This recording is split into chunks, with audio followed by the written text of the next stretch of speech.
उद्यमी या सांख्यिकी भूमिका अथवा महत्व या उपादेयता, रोल और इम्पोर्टेंस या significance of entrepreneur.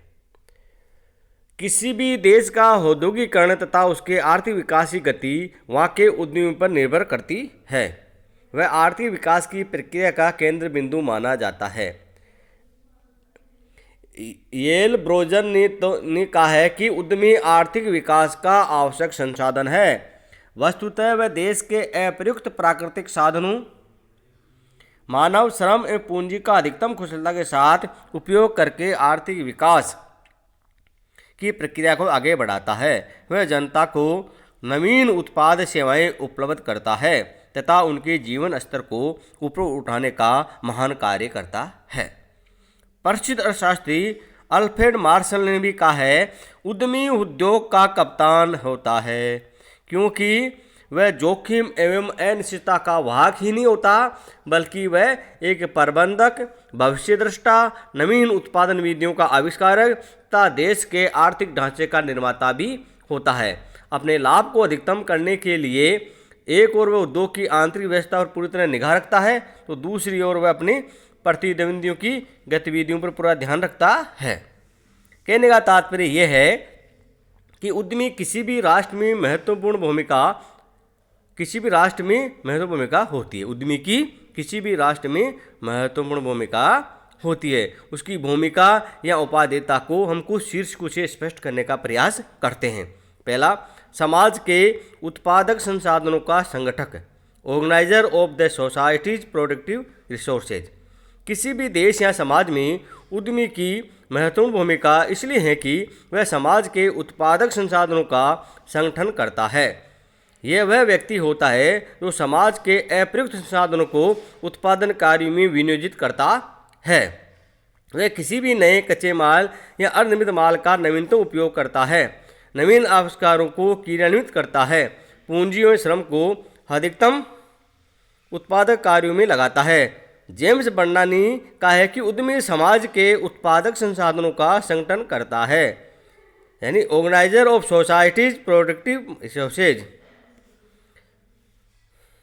Professor Carver ने भी कहा है कि उद्यमी की सेवाएं ऐसी होती है जो एक वेतनभोगी प्रबंधक कभी भी नहीं दे सकता। उद्यमी के अभाव में उत्पादन के सभी संसाधन निष्क्रिय ही पड़े रहते हैं।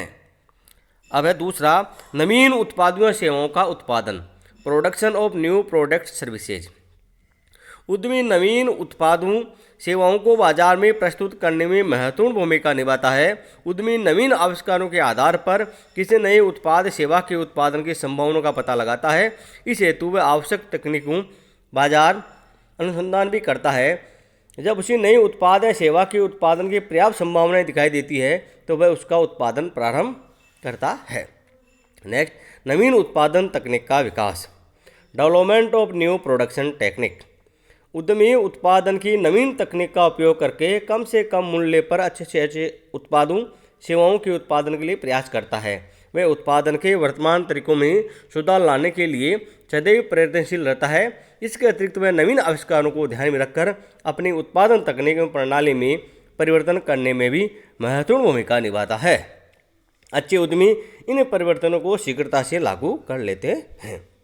नेक्स्ट, नवीन बाजारों का विकास, डेवलपमेंट ऑफ न्यू मार्केट्स। उद्यमी विद्यमान बाजारों में अपने माल का विक्रय करने का प्रयास तो जारी रखते ही हैं, साथ ही वे नवीन बाजारों का भी विकास करने का भागीरथ कार्य करते हैं। वे नए बाजार क्षेत्र में बाजार अनुसंधान करके यहाँ की बाजार स्थिति का अध्ययन करते हैं। तत्पश्चात वे वहाँ के ग्राहकों की मांग के अनुरूप उत्पादों सेवाओं का उत्पादन करके अपने बाजार क्षेत्र को बड़ा बना लेते हैं। इस प्रकार वे देश के सभी क्षेत्रों में आवश्यक उत्पादों सेवाओं को उपलब्ध करने का महत्वपूर्ण कार्य करते हैं। नवीन औद्योगिक उपक्रमों की स्थापना, establishment of new industrial enterprises. उद्यमी सामान्यतः किसी एक औद्योगिक उपक्रम की स्थापना करके ही शांत नहीं बैठ जाते हैं। वे तो सदैव नए उपक्रम स्थापित करने के लिए तत्पर रहते हैं। आजकल कुछ उद्यमी ऐसे भी देखे जाते हैं जो एक के बाद एक अनेक उपक्रमों की स्थापना करते रहे हैं। वे एक उपक्रम की स्थापना करके उसे प्रबंधकों के हाथ में सौंप देते हैं और सुबह किसी नए उपक्रम की स्थापना के लिए जुट जाते हैं। नेक्स्ट, विद्यमान उपक्रमों के विकास एवं विस्तार में योगदान, contributes to the development and expansion of existing enterprises. उद्यमी केवल नए उपक्रमों की स्थापना का कार्य ही नहीं करते हैं, वे विद्यमान उपक्रमों के विकास एवं विस्तार का भी भरपूर प्रयास करते हैं। वे अपने विद्यमान उपक्रमों द्वारा उत्पादित उत्पादों सेवाओं में वृद्धि करने, विद्यमान उत्पादन प्रक्रिया का आधुनिकीकरण करने, नए उत्पादों सेवाओं का उत्पादन करने, अपने बाजार का विस्तार करने, अपने ग्राहकों के क्षेत्र को बढ़ाने आदि के लिए निरंतर नया प्रयास करते रहते हैं। नेक्स्ट, पूंजी निर्माण को प्रोत्साहन, प्रमोट्स कैपिटल फॉर्मेशन। रेजर नस्कट ने कहा है कि विकासशील देशों में केवल उद्यमी ही पूंजी के अवैध दुर्ग को तोड़ने में महत्वपूर्ण भूमिका निभा सकता है, तब पूंजी निर्माण में आर्थिक शक्तियों को गति प्रदान कर सकता है। नस्कट का ये कथन 100% सत्य है और है। भारत जैसे कई विकासशील देशों में उद्यमियों ने ही पूंजी निर्माण को प्रोत्साहित किया है।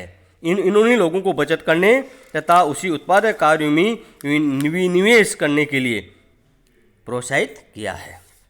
नेक्स्ट, औद्योगिक वातावरण के निर्माण में योगदान, contribute to the formation of industrial climate.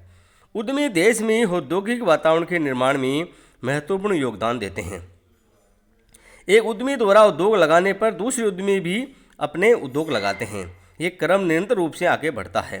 इसी क्रम में कृषि तथा अन्य कम उत्पादक कार्यों में लगे लोग औद्योगिक क्रियाओं में आकर्षित होने लगते हैं। रोजगार के अवसरों में योगदान, contribute to the opportunities of employment. उद्यमी नवीन उत्पादों तकनीकों का निर्माण करते हैं, इससे नए उद्योगों का विकास होता है, फलतः प्रत्यक्ष रूप से रोजगार में वृद्धि हो जाती है। जीवन स्तर में योगदान, contributes to the standard of living. उद्यमियों ने नवीन तकनीक, नवीन उत्पादों आदि का विकास एवं विस्तार किया है। इनके परिणाम स्वरूप समाज के लोगों को अब पहले की अपेक्षा अधिक संख्या में उत्पाद सेवाएं उपलब्ध हो रही है। अनेक स्थानापन्न उत्पादों सेवाओं की उपलब्धि भी बढ़ गई है। इन सब ने समाज के जीवन स्तर की वृद्धि में योगदान दिया है। सामाजिक परिवर्तनों का संवाहक, एम्बेसडर ऑफ सोशल चेंजेज। उद्यमी सामाजिक परिवर्तनों का संवाहक भी है। नवीन आविष्कारों के कारण समाज में वैज्ञानिक दृष्टिकोण बढ़ने में लगा है तथा अंधविश्वास कम होते जा रहे हैं। कई रूढ़ियों एवं घिसी पिटी परंपराओं से भी लोग मुक्त हो रहे हैं। राजकीय नीतियों के क्रियान्वयन में योगदान, contribute to the execution of government policies. उद्यमी राजकीय नीतियों के क्रियान्वयन में महत्वपूर्ण भूमिका निभाते हैं। योजनाओं के लक्ष्यों की प्राप्ति में, योजनाओं की प्राथमिकताओं को पूरा करने में, आयात निर्यात में संतुलन स्थापित करने में, तकनीकी शोध एवं विकास आदि में उद्यमियों का महत्वपूर्ण योगदान रहता है। इस प्रकार सरकार उद्यमियों के सहयोग से अपनी नीतियों का सफलतापूर्वक क्रियान्वयन कर सकती है। गरीबी की समस्या के समाधान में सहायक, help to solve problem of poverty. Professor Nurkse ने कहा है कि उद्यमी संतुलित आर्थिक विकास के मार्ग को प्रशस्त करते हैं, जिससे देश गरीबी के दुष्चक्र से मुक्त होता है। वास्तव में उद्यमी किसी भी देश की गरीबी की समस्या के समाधान में महत्वपूर्ण भूमिका अदा करते हैं। वे लोगों में विनियोग की प्रवृत्ति का विकास करते हैं। परिणाम स्वरूप लोगों को रोजगार उपलब्ध होता है और उनकी आय बढ़ती है। अंततोगत्वा देश की गरीबी दूर होती है। भौगोलिक असमानताओं को दूर करना, रिमूविंग रीजनल डिस्पैरिटीज। साथ ही भौगोलिक असमानताओं तथा आर्थिक पिछड़ेपन को दूर करने में भी महत्वपूर्ण भूमिका अदा करते हैं। एक विद्वान ने कहा है कि औद्योगिक उद्यमी किसी क्षेत्र के पिछड़ेपन एवं असमानता को दूर करने वाला महत्वपूर्ण एजेंट है। वास्तव में उद्यमी पिछड़े क्षेत्रों में उद्योग स्थापित करने की भारी जोखिम उठाते हैं और सभी क्षेत्रों को विकसित करते हैं। इससे देश के विभिन्न क्षेत्रों की आर्थिक असमानता दूर होती है। आर्थिक विकास में योगदान, contribution to the economic development. उद्यमी राष्ट्रीय अर्थव्यवस्था के विकास में भी महत्वपूर्ण रूप से योगदान देते हैं। ये देश के संसाधनों का राष्ट्रीय योजनाओं के प्राथमिकता क्रम में उपयोग करके आर्थिक विकास में महत्वपूर्ण रूप से योगदान देते हैं। ये देश की जनता के लिए रोजगार के साधन उपलब्ध करते हैं। ये संसाधनों का समुचित उपयोग करके राष्ट्रीय आय में वृद्धि करने में योगदान देते हैं। ये देश में पूंजी निर्माण को बढ़ावा देते हैं। जिन देशों में उद्यमियों का अभाव होता है उन देशों में आर्थिक विकास कुंठित रहता है। प्रोफेसर डुप्रीज के अनुसार उद्यमियों की कमी आर्थिक विकास में एक बहुत बड़ी बाधा है। अब है प्रबंधक, मैनेजर। प्रबंधक स्वयं कार्य करता भी है, अन्य लोगों से कार्य करवाता भी है। प्रबंधक वह होता है जो दूसरे से कार्य करवाता है।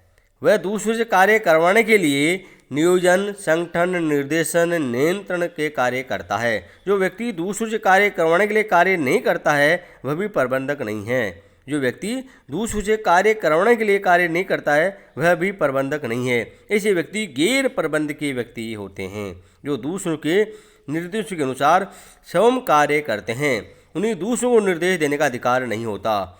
दूसरे शब्दों में गैर प्रबंधक व्यक्ति वे हैं जो उच्च अधिकारी के निर्देशों के अनुसार कार्य करते हैं तथा वे किसी भी अन्य व्यक्ति के कार्यों के लिए उत्तरदायी नहीं होते हैं। वे केवल अपना कार्य करते हैं तथा केवल अपने स्वयं के कार्यों के लिए ही उत्तरदायी होते हैं। गैर प्रबंधकीय व्यक्तियों में उच्च पेशेवर व्यक्ति जैसे कानूनी सलाहकार भी सम्मिलित किए जा सकते हैं। ये भी सामान्यतः अपने ही कार्यों के लिए उत्तरदायी होते हैं, किसी अन्य के कार्यों के लिए उत्तरदायी नहीं होते हैं। प्रबंध शास्त्र के अध्ययन में प्रबंध शब्द का अर्थ भी परिस्थिति के अनुसार बदलता है। प्रबंधक एक ऐसा शब्द है जिसे विभिन्न नामों से जाना एवं पुकारा जाता है। प्रबंधक के नामों में जैसे प्रबंधक के नाम होते हैं कि प्रबंधक को कोई अध्यक्ष बोलता है, कोई उपाध्यक्ष बोलता है, कोई प्रबंध संचालक बोलता है, कोई महाप्रबंधक बोलता है, कोई प्रमुख कार्यकारी अधिकारी बोलता है, चीफ एग्जीक्यूटिव ऑफिसर CEO, कोई महाप्रबंधक बोलता है, कोई विभिन्न क्रियात्मक प्रबंधक बोलते हैं जो उत्पादन प्रबंधक है, विपणन प्रबंधक है, मानव संसाधन प्रबंधक है, और कोई शाखा प्रबंधक बोलते हैं, और कोई निरीक्षक या पर्यवेक्षक या फोरमैन या अधिकारी ऑफिसर। ये सब शब्द संस्था में एक प्रबंधक की स्थिति को स्पष्ट करते हैं। इनमें से प्रथम 5 है ना, जैसे अध्यक्ष, उपाध्यक्ष, प्रबंध संचालक और महाप्रबंधक और प्रमुख कार्यकारी अधिकारी, ये होते हैं उच्च नीति निर्धारण में अधिक समय देते हैं उच्च प्रबंधक वाले लोग, और बाकी नीचे वाले लोग नीतियों का क्रियान्वयन में ध्यान देते हैं। इनमें से प्रथम 5 पदों के नाम ऐसे प्रबंधकों को संबोधित करते हैं जो प्रायः नीति निर्धारण में अधिक समय लगाते हैं तथा नीतियों के क्रियान्वयन संस्था के दिन प्रतिदिन के कार्यों करने में बहुत कम। ऐसे प्रबंधक व्यवसाय संस्था के उच्च प्रबंधक में आते हैं। सरकारी कार्यालयों, अर्ध सरकारी कार्यालयों, विश्वविद्यालयों, अस्पतालों व नगर विकास न्यास में ऐसे प्रबंधकों को प्रशासक के नाम से जाना जाता है, यानी एडमिनिस्ट्रेटर नाम से भी जाना जाता था। जहाँ गैर लाभकारी संस्थान होते हैं, जो गैर व्यवसाय संगठन होते हैं, जैसे सरकारी ऑफिस है, अर्ध सरकारी कार्यालय हैं, विश्वविद्यालय हैं, अस्पताल है, नगर निगम JDA या ये नगर निगम के ऑफिस है, इनमें ऐसे प्रबंधकों को प्रशासक कहते हैं, एडमिनिस्ट्रेटर भी कहते हैं।